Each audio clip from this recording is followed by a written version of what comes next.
Skinner was in the 90s, man. We can't do that. Maybe later. Axel! Brett Michaels, Axel. Welcome, everyone. Thank you for coming out tonight. I appreciate you all being here. And on behalf of our board, we welcome you here. We've got a little bit dicey weather early on the night, and so we were dry under the tent. We weren't sure that you all realized it was going to be dry under the tent. So, thank you. Grateful here. Where are Matt and Emily Christian at? Somewhere in the house. Huge shout out wherever Matt and Emily Christian are at. They're probably making out in the photo booth. There they are. Yep, they were in the photo booth. You can see those pictures. Thank you, Matt and Emily, for sharing your home with us tonight. This is a great environment to have a party. So it's been fun over the last 2 weeks, coming out pretty much every night to their house to try and figure out where the tent will go, figure out if the weather's going to actually rain, and if it rains, we're going to the tent, or if it's not going to rain, what are we going to do? So we had to plan for rain this week, and I think we made the right choice. But thank you all for being here. This is year 15 for Families for a Cure. And when we started out 15 years ago, it was really by happenstance. I was introduced to a buddy, Eric Friedman's on our board, who's maybe back by now, he may not be. Eric's parents both passed away from cancer. I was doing a golf outing. Eric wanted to do a golf outing. We got married, and we started the golf outing. But at that point in time, cancer, as I've told several of you, was just a word they use in a sentence. A couple of years later on, my father-in-law was diagnosed with cancer, and this became a passion for us. And it's been so awesome to do it because you all are passionate about coming out and supporting. You've all been impacted by it, and you make our events awesome. So thank you all for being here. Thank you for making our events awesome, and thank you for helping us raise money every year.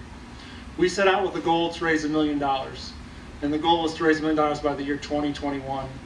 And I believe by August the 11th, depending upon how things go, and we're on the right path to get there, we'll reach the $1 million mark this August at our golf outing. And we could not do it without all of you. I mean, you are our family. You come out and support us, rain or shine, no matter what we do. And you make our events fun. I think that's why you keep coming back, is because these events are so much fun. The money we raise every year goes to two things: cancer research programs and patient experience programs. And what we do with the money that we raise is that we fund basically donor-designated gifts to other organizations. As you guys know, we're all volunteer-run, so we don't have staff to put programs in place, but we have the ability to throw great parties, like we're doing tonight, and raise a couple bucks and put that money to great use. And we partner with other organizations throughout Central Ohio to use the money to make good things happen. We look for cancer research programs that are startups, so we're starting, we've partnered with Children's Hospital and the Ohio State James, where we've endowed 2 research grants over there, which means that we're producing money year over year now because we've endowed those funds there to help doctors figure out how to make cancer go away. In Children's Hospital every year, we're funding research programs where they don't have the dollars to go and buy antibodies or whatever they need to do the test projects to then prove the work that they're doing is going to help make cancer, eradicate cancer or make it better for the patients, and then the government asks for bigger dollars to fund that over time. We also do patient experience grants. And four years ago, we actually started to create our first own program. It's called the Allison Orlando Wood Program. And that patient experience program allows us to take a family or a group of people and give them an experience they wouldn't otherwise be able to do. And it's cool to us because it's our first only program. We give a lot of money to other organizations out Central Ohio who are able to help cancer patients because they have staff and they have the ability to take the money that we give them in a donor-designated gift and make it do more, where we couldn't do it with our volunteer staff. But this grant is something that we do on our own. And we're able to then find families that are impacted by cancer or going through it and give them an experience they wouldn't otherwise be able to do because of where they're at, because they're funding their doctor bills or they're busy focusing on other things there. And tonight we have Michelle and Luke Thomas, who their son JJ is a cancer patient, was diagnosed with leukemia, and we were able to send them this past spring on a first vacation they've taken since JJ was diagnosed. And they're here tonight to share a little bit about how that does it, because I could share their story, but they're going to do it a heck of a lot better than I will ever do that. So, Michelle? Well, thank you so much for being here and for giving us the opportunity to share our story, which we wish we didn't have to share, but we're very glad to have the help and the support that we've had our son JJ, he's 14 now. He was 13 when he was diagnosed with leukemia. It was mixed phenotype acute leukemia, and we were just living the regular, dream. We had 3 healthy kids who were, very busy with sports. We were running around trying to figure out. Our biggest stress was how are we all going to get where we're supposed to go and get to the different games. And then he got strep throat, and he just wasn't getting better, and something just seemed off. So we pushed the doctors to do some more testing, and I thought maybe he had mono or some kind of vitamin deficiency or something. And then the doctor called us back later that day. He's like, pack up your bags and plan to spend some serious time at Children's Hospital. Looks like he has leukemia. Bam. One phone call, one sentence, and we were in panic mode. So from that moment on, that was November 2016. We had our other kids. We had to find places for them to go, and we booked down to Children's Hospital, and they did the extra testing and confirmed it. And just to see that look on his face, just the fear and the looking at you, why did this happen to me? And he said, why did God do this to me? And we, looked at him and said, God didn't do this to you. This, and we'll be there with you. We'll fight this. We're going to get through this. But we didn't know what, that was just, we couldn't believe that had happened. He was so healthy and just so strong, and just really wasn't expecting that. And no one does. So for the next, it's been 1.5 years now. He went through a year of really intense treatment. We were at the hospital a lot. And our other 2 children, we have an older daughter and a younger son, and we had to have family, helping take care of them. And felt really bad that we weren't even, to be there for them. Our daughter's going to be a senior, and it just, was hard. We didn't have someone to drive with her when she had to practice her driving, and had to pull, just so more things you think about. You're obviously so worried about the health of your, sick child, but then just feeling like you're not able to be there for your other children because there's so much that needs to be done for the one. But luckily we had support from the community. More support than I could have ever imagined. I called it the magic porch. We had things show up daily for probably 6 months. There was something on our porch, whether it was a meal or a prayer or just a present or a card or anything.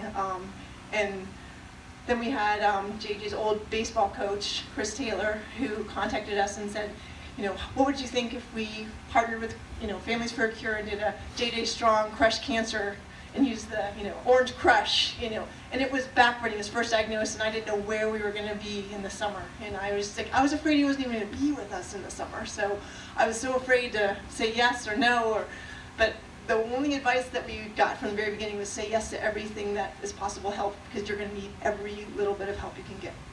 So we said yes. And to accept help when you're used to trying to do everything, on your own is so hard. But that was one thing we decided, we're going to do that, and then once we're through this, we're going to pay forward and not feel guilty about accepting that help.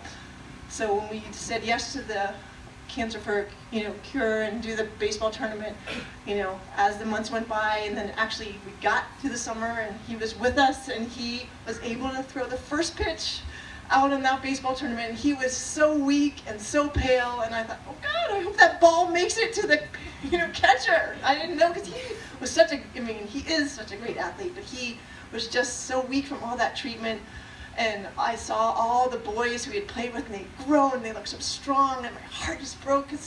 But I was so happy he was there, but I was just seeing where he would have maybe been if he hadn't had to go through that. But the fact that all those boys were there and knew him, and the support we got from that tournament was so great. And the fact he threw a strike somehow, he got that ball over the plate, and it was a strike. And then we were told we were going to get this experience. So just knowing, in the future, we were going to go somewhere as a family and have vacation just seemed like a dream. That seemed so normal from, how it would have been. But we hadn't left, we hadn't driven past Children's Hospital because we couldn't go anywhere. And if you got a fever, you had to go to the emergency room. It was just constant, we were just on guard. And I was telling Pat I was afraid to put my pajamas on any night because I thought I was going to jinx us that we, weren't going to have to go to the hospital. So I waited till the very last minute to put my pajamas on, and would go to bed because it was just that, like anytime you got a fever, and when you have leukemia, your counts are so low, sometimes your body just gets a fever for no reason, so we're just always worried. So we knew that at some point we were going to go on vacation, and that just, knowing that really helped. I mean, just thinking ahead, like, we're going to go do something fun. And so as he got a little stronger and better, we looked ahead to spring break, and he has done really well, and he made it to the maintenance part of the therapy, which is less intense, so he only has to go once a month now, and he takes chemotherapy at home every night. And, you know, depending on where we are in the cycle, sometimes he has to do more than that, but he's doing really well. He's back to school.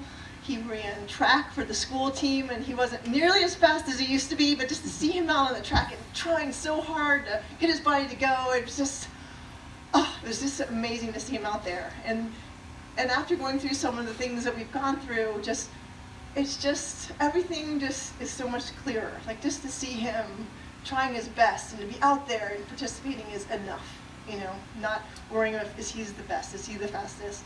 Just he's out there, and we're so happy we can witness that. And when, you know, we knew he was going to be healthy enough to go, we picked spring break because that's a big thing we always like to do as a family, and weren't able to do that. Last year, I called up Pat, like, I think we can do it. And we wanted to go to Asheville because we had to find somewhere that was close enough to a major hospital that wasn't near like a lake or ocean, because he's not allowed to go in open water until he's finished with his treatment because his immune system is still compromised and they don't want him in open water. So we wanted to go somewhere that he could do everything there and not feel like, okay, you can't do that. You know, we didn't want any of that. So we found Asheville, North Carolina, and I told Pat that this is where, you know, we want to go, and he was awesome. We got 2 hotel rooms, so we had enough space for the whole week, and we went hiking.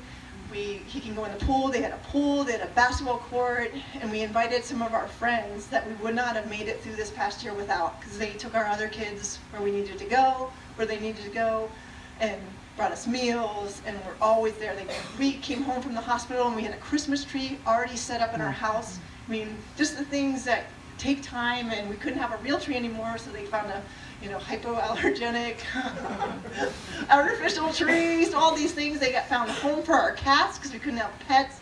So it was just little things that we needed help, and so we invited our friends to come.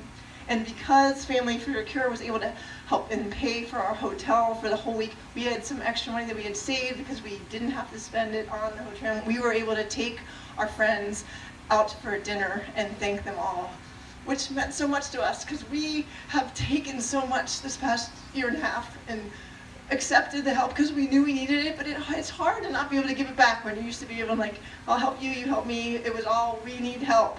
So it felt so good for us to be able to say thank you. We would not have made it this year without you guys. And so we had a nice dinner, and all of our kids went around and thanked them for what, and our youngest son just said, thank you for having another house that felt like home. And just knowing that they had other people that could step in and they weren't left without help was just amazing that we could, you know, because they have a lot going on in their lives too, and they stepped up and helped us so much. So it really meant a lot to us to be able to say thank you to them. And one of the best things was one of my friends heard my daughter, who's, you know, going to be a senior next year, saying, gosh, this feels like normal. And normal is just such an average word, but to hear normal, it's like the best word ever, because she was having fun. It felt normal. And just that word, just have a trip, because we have a lot of fun. So normal is fun in our house, so it hasn't been fun for a long time. So to have her feel normal was just the best present and gift we could have had. And without Families for a Cure, I would not have gone for such a fun vacation. We would have maybe gone to Hocking Hills or done something close, but we had an amazing vacation in Asheville, North Carolina. It was beautiful, and we just, when I came home, I almost felt different. Like I relaxed a little. I could realize, I'm like, well, we were somewhere else, and he did okay. I can maybe not wash my hands 15,000 times, maybe only 10,000 times today.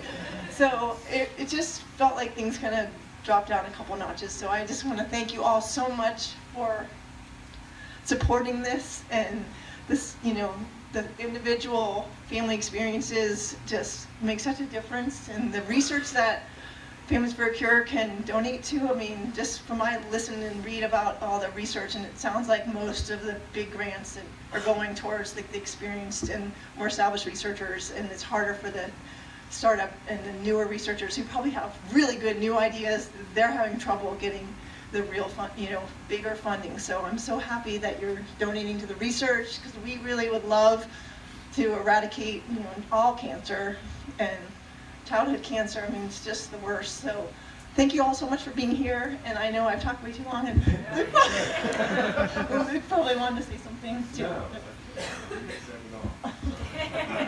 No, and I obviously, Michelle hit on a simple fact is we had difficulty as a family accepting so much help. And the fact that Families for a Cure and Pat and the organization was able to step up and help our family when we didn't know how to accept that, quite honestly, and it's made such an impact. So I want to thank everybody for that.